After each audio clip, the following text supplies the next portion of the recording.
Assalamualaikum warahmatullahi wabarakatuh. Alhamdulillahilladzi arsala rasulahu bil huda wa dinil haqq liyuzhirahu 'alad dini kulli walau karihal musyrikun. Asyhadu an la ilaha illallah wa asyhadu anna Muhammadan 'abduhu wa rasuluh la nabiyya ba'dah. Allahumma shalli wa sallim wa barik 'ala Muhammad wa 'ala alihi wa sahbihi ajma'in, amma ba'd. Pertama sekali bersyukur kita kepada Allah sampai detik ini kita masih diberi kesempatan untuk beraktivitas. Salawat dan salam kita kirimkan kepada arwah dengan alam, hidupnya dicintai, wafatnya disayangi baginda Nabi besar Muhammad sallallahu alaihi wasallam. Allahumma shalli ala sayyidina Muhammad wa ala ali sayyidina Muhammad. Pemirsa Suska TV rahimakumullah, adapun yang menjadi judul kultum kita kali ini adalah kemuliaan membaca Al-Qur'an. Allah Subhanahu wa taala telah menyebutkan pada surah Fatir ayat 29. Apa kata Allah? Bismillahirrahmanirrahim. Innal ladzina yatluna kitaballahi wa aqamus shalah wa anfaqu mimma razaqnahum sirran wa alaniyatan yarjuna tijaratan lan tabur. Shadaqallahul azim. Apa kata Allah? Sesungguhnya orang-orang yang selalu membaca Al-Qur'an dan mendirikan salat dan menafkahkan sebahagian rezeki yang dianugerahkan Allah kepada mereka, baik itu secara diam-diam maupun terang-terangan, mereka itu mengharapkan perniagaan yang tidak akan pernah merugi. Ayat ini mengandung makna yang luar biasa. Poin pertamanya adalah orang-orang yang selalu membaca Al-Quran termasuk pebisnis ataupun orang yang berniaga yang tidak akan pernah merugi kepada Allah Subhanahu wa taala. Ini adalah perniagaan atau bisnis yang paling menguntungkan di hadapan Allah Subhanahu wa taala. Kaum muslimin, kaum muslimat, pemirsa Suska TV rahimakumullah. Dari ayat tadi kita juga bisa memaknai bahwa Al-Quran ini amatlah penting. Makanya oleh karena itu interaksi kita dengan Al-Quran itu harus diperbanyak, harus diperketat. Supaya apa? Supaya Al-Quran bisa menjadi sumber inspirasi kita, supaya Al-Quran bisa menjadi dasar kita berpikir, dan supaya Al-Quran bisa menjadi dasar kita bertindak. Al-Quran adalah kalamullah atau kalam yang Allah yang diturunkan kepada Nabi Muhammad SAW, mulai dari Al-Fatihah sampai An-Nas, dan ini adalah salah satu mukjizat terbesar Rasulullah SAW. Maka membacanya adalah ibadah utama. Orang-orang yang membacanya akan dekat dengan Allah Subhanahu wa taala, dan nanti yang membaca Al-Quran ini akan didatangi oleh Al-Quran di padang mahsyar pada hari kiamat. Dia akan memberikan syafaat kepada orang-orang yang membacanya. Ini luar biasa, sehingga Masya Allah, mari kita pererat atau perbanyak ataupun tingkatkan interaksi kita dengan Al-Quran. Kaum muslimin, kaum muslimat, pemirsa Suska TV rahimakumullah. Ada sebuah kisah, seorang dosen dari Indonesia datang ke Belanda. Di Belanda itu ada pustaka besar di tengah kota. Sampai di pustaka itu, masuklah seorang dosen ini, dan masuk di dalam pustaka, dia menyaksikan ribuan buku. Sementara ada buku besar yang letaknya tinggi. Kemudian dosen ini bertanya kepada penjaga pustaka yang notabene adalah bukan muslim. Kemudian dosen ini bertanya, buku apa yang besar di atas itu? Penjaga pustaka mengatakan, itu adalah buku orang muslim. Itu namanya Al-Quran. Ribuan buku di bawah dia itu sumbernya adalah dari Al-Quran tersebut. Ini pernyataan yang luar biasa dari orang non-muslim. Mereka menyatakan bahwa ilmu-ilmu itu juga bersumber dari Al-Quran. Maka tragis kalau kita sebagai seorang muslim tidak memuliakan Al-Quran, tidak ada interaksi dengan Al-Quran, bahkan Al-Quran seperti pajangan yang ada di lemari kita. Ini sangat-sangatlah memprihatinkan hari ini. Kalau masih ada dari masyarakat kita yang tidak peduli dengan Al-Quran ini. Momen hari ini adalah 17 Ramadan, di mana Al-Quran itu diturunkan pada 17 Ramadan. Dan ini menjadi momen untuk mulai ke depan kita pererat interaksi kita dengan Al-Quran. Kenapa? Kemuliaan bagi orang yang membaca Al-Quran itu yang pertama adalah dalam hadis riwayat Imam Muslim dan Abu Umamah. Apa kata Rasulullah? Bacalah Al-Quran.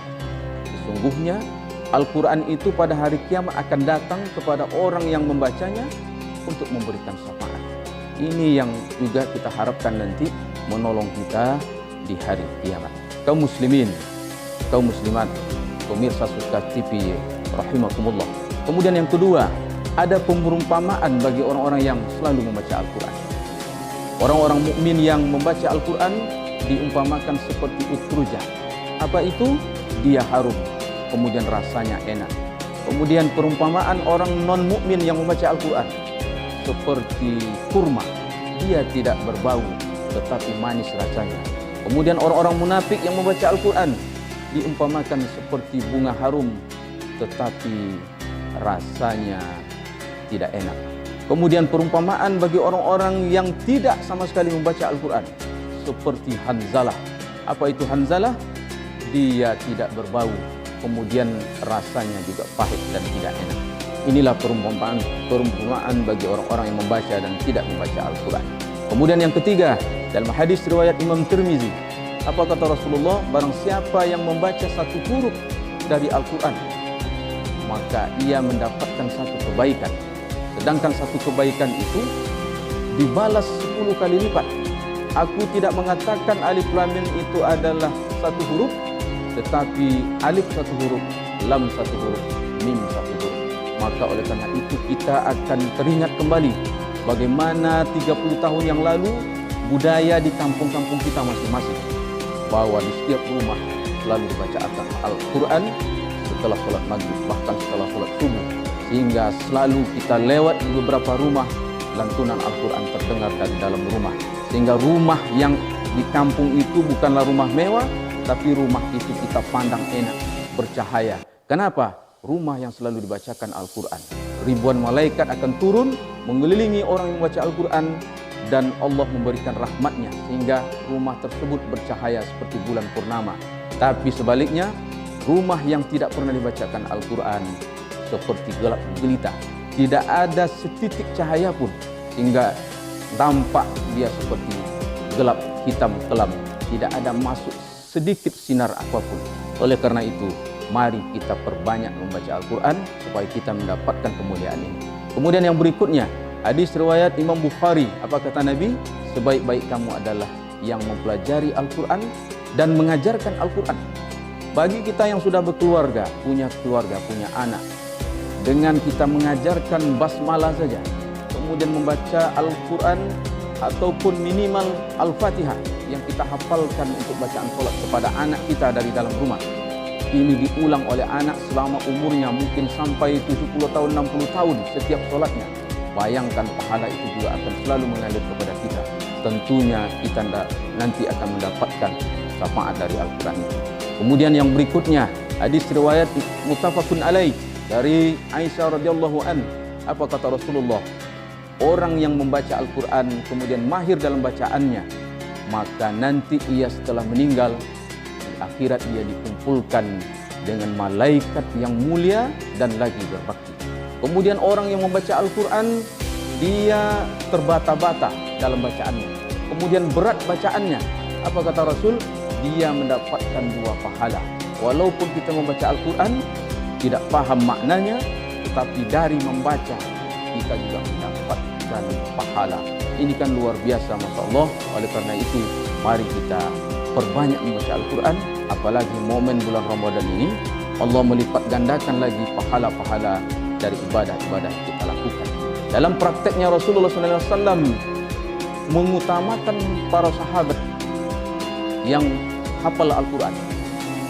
Bagaimana Rasulullah menseleksi prajurit-prajurit perangnya, dan dia mengutamakan sahabat-sahabat yang hafal Al-Quran. Penghafal Al-Quran menjadi peserta untuk ikut di dalam berperang, dan itu terbukti pada perang Yamamah.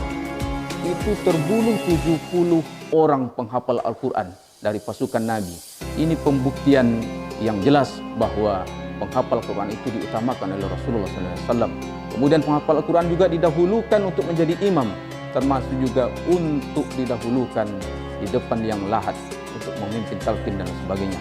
Ini adalah keutamaan-keutamaan, sehingga interaksi dengan Al-Quran ini harus kita perbanyak ke depan, supaya Al-Quran ini nanti memberikan syafaat kepada kita di hari akhirat. Inilah yang menjadi kultum kita kali ini. Semoga bermanfaat, terutama bagi kami yang menyampaikan. Subhanakallahumma wa bihamdika asyhadu an la ilaha illa anta illa anta astaghfiruka wa atubu ilaik. Wassalamualaikum warahmatullahi wabarakatuh.